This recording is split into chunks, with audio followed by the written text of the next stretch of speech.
Have a little play with colours, and I'm going to create a colour work. I've got a pencil drawing here, and I'm going to use the yellow, cobalt blue and brilliant red. I think that's probably the basic colours, and we'll see what happens. So I take the tacks out of those three. There we go. And we'll start by, let's put, just painting with water. I've got this recently from the Society of All Rounders, size 10. First time I've used it, and it feels wonderful.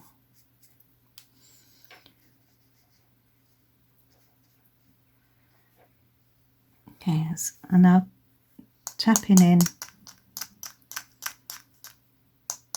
the red. You can do an experiment here as well and just do a graduation. Let's add some, so we can see what happens when we add water to it. I'm going to add water to this as well to make it a little bit more obvious. Now, as we know, the beauty about Brusho is that it is constantly reenactable. Sounds like a great actor on the stage. Right, so that's our red. And now what I'm going to do is put the blue in here. Whoops. Don't need to do that. Let's get a bit of paper. Tissue. I've got a small blue roll here. So let's just mop that out. I haven't rinsed my brush enough. I'll do.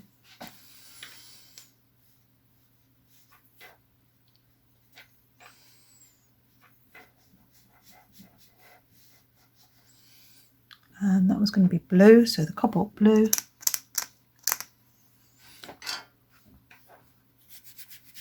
The same here. I love all the different pigments that you can see. Aren't they fabulous? Take that up to there. This is quite a strong colour as well. I've probably overdone it with the pigments. As we all know, or most of us know, and if you haven't played with it yet, you will know, a little goes a long way.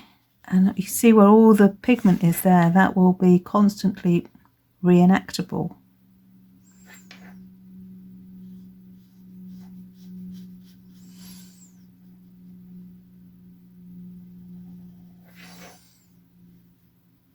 Okay, let's try and do a better job at rinsing.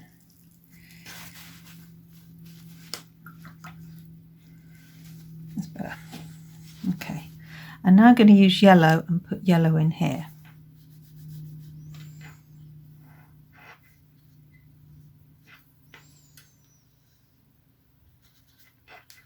I'm actually using a watercolour paper, about 300 GSM, that's £140. And that means it won't bend and buckle. Just blow away the excess.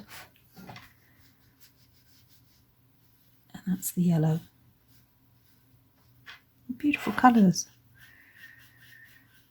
So the ones I've chosen haven't got many alternative pigment colours in. They're quite basic, and that was a good choice.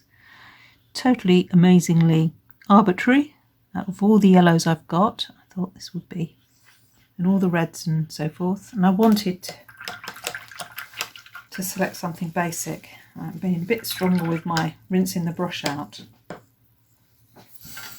Okay, now we're going to secondary colours. So these are our primaries, the green, green, the blue, the red and the yellow. So now if we were to match the yellow and the red, let's put them in here. My circle's a bit wonky. So that's the red that side, sorry, yellow that side, oh dear, and oops, and the red that side. reenact it, switch my brush out, and the yellow.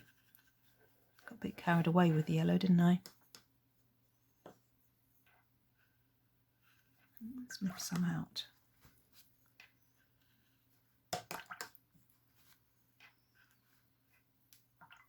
Put the yellow in again.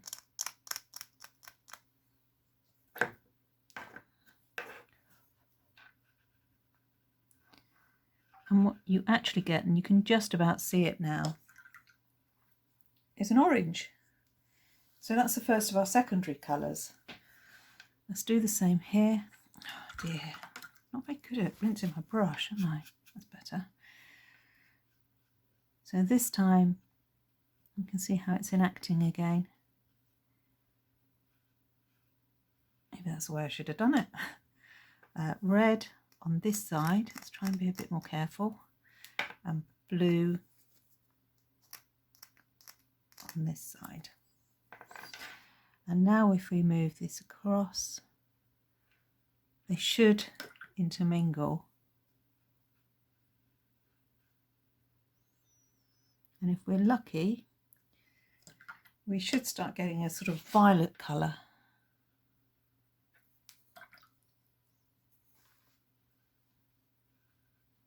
Where they blend together. They're both quite strong colours.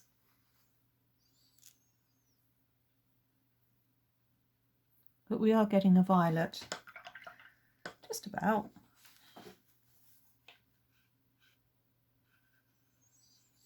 And that time was me being careful. Just shows you how difficult it can be with Brusho. Okay. And the last one is here, and it's going to be the blue and the yellow. So a little bit of blue, a little bit of yellow, and let's mix them together.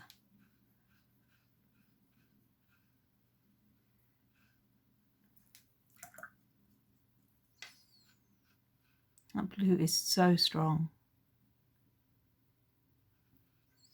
You can just see the blending happening here. There you go. That's what I was trying to do over this side. I've been more successful here. That blue is very strong.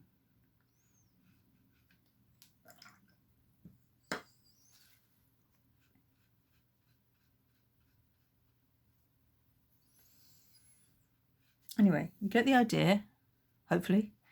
So what we have here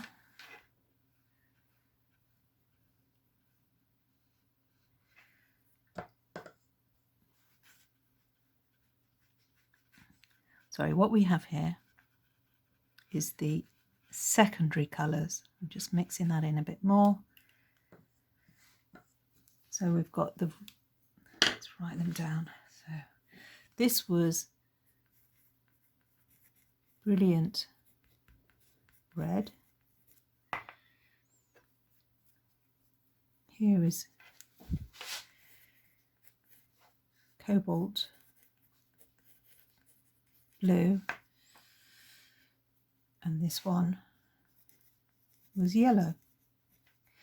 So there are primaries and then our secondaries, which gives an orange, which gives a green, and which gives a purple, and they're known as our secondary colours. Now on here, our tertiary colours, sorry, did I shout that? Our tertiary colours are going to be the mixture of these two, so this section in the middle. And we'll come back to that in a moment. Quite orangey, but it's on the yellow side of orange, so it's not too dissimilar. And that is yellow ochre. There we go. So we can sort of plot where the colours come, and there's other colours. I haven't looked at the lemons and the reds at all, but we can plot now to make a dynamic picture of how our colours will work, bearing in mind colour wheel and colour theory, and I'll put some more information together, but hopefully that's been of interest. And we're going to play around next on hue and saturation, those sorts of things. But I hope you found that useful.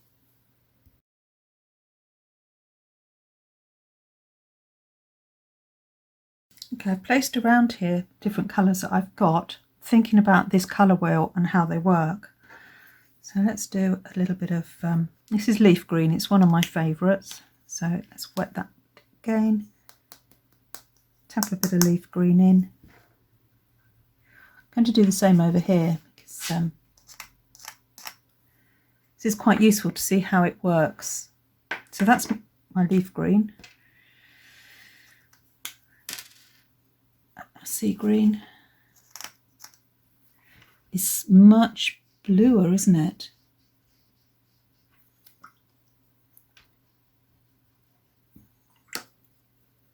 Let's write this down. So this was brilliant red.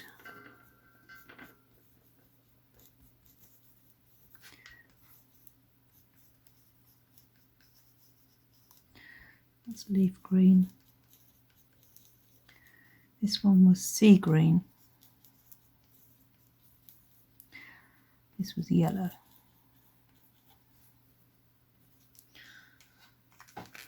Yeah, emerald.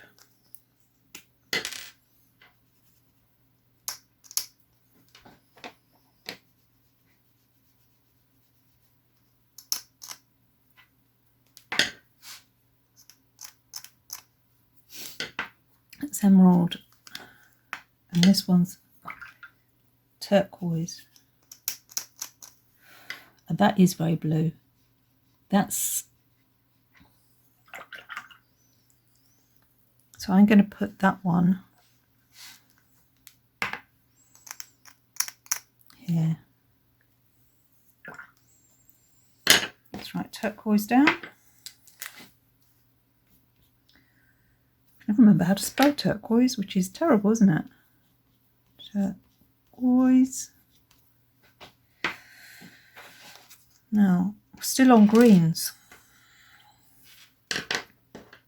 Moss green. I'm just trying to see how these compare.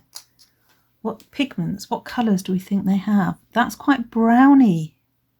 As a green goes, that's quite brown. It's got some nice purples in there as well. It's moss.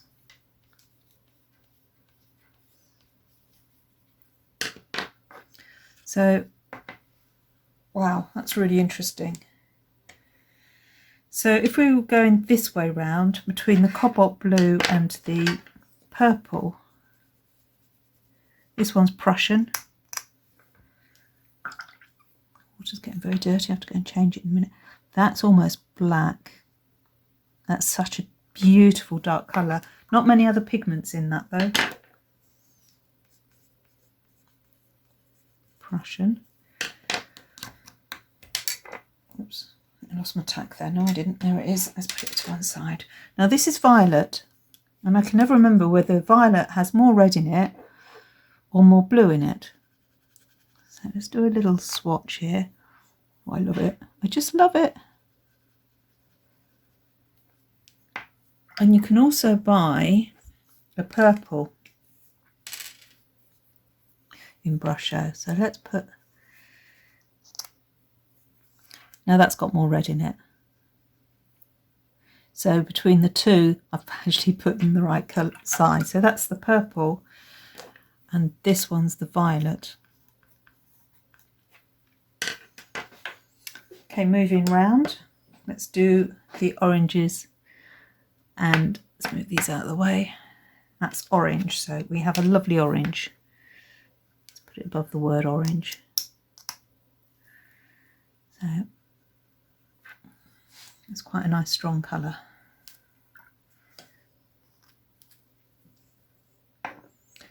This one is sandstone. I'm going to start putting them down here. Now, sandstone is a fave of mine because I love it. It's very orangey, but it's got a sort of browny tinge to it.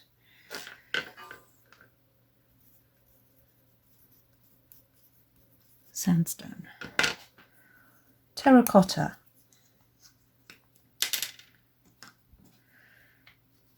So what do we think we're going to get? Whoa, look at that. Very red, very red.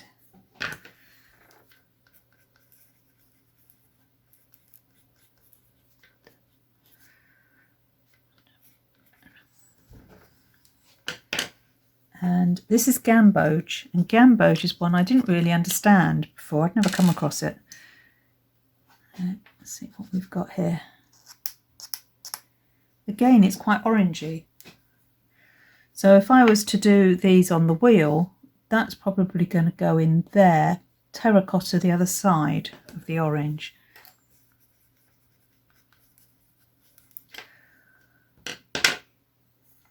Another one I've got here is yellow ochre.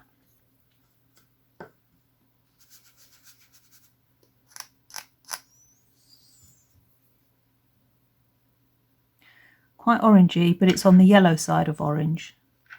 So it's not too dissimilar. And that is yellow ochre. There we go. So we can sort of plot where the colours come, and there's other colours. I haven't looked at the lemons and the reds at all, but we can plot now to make a dynamic picture of how our colours will work, bearing in mind colour wheel and colour theory. And I'll put some more information together, but hopefully that's been of interest. But I hope you found that useful.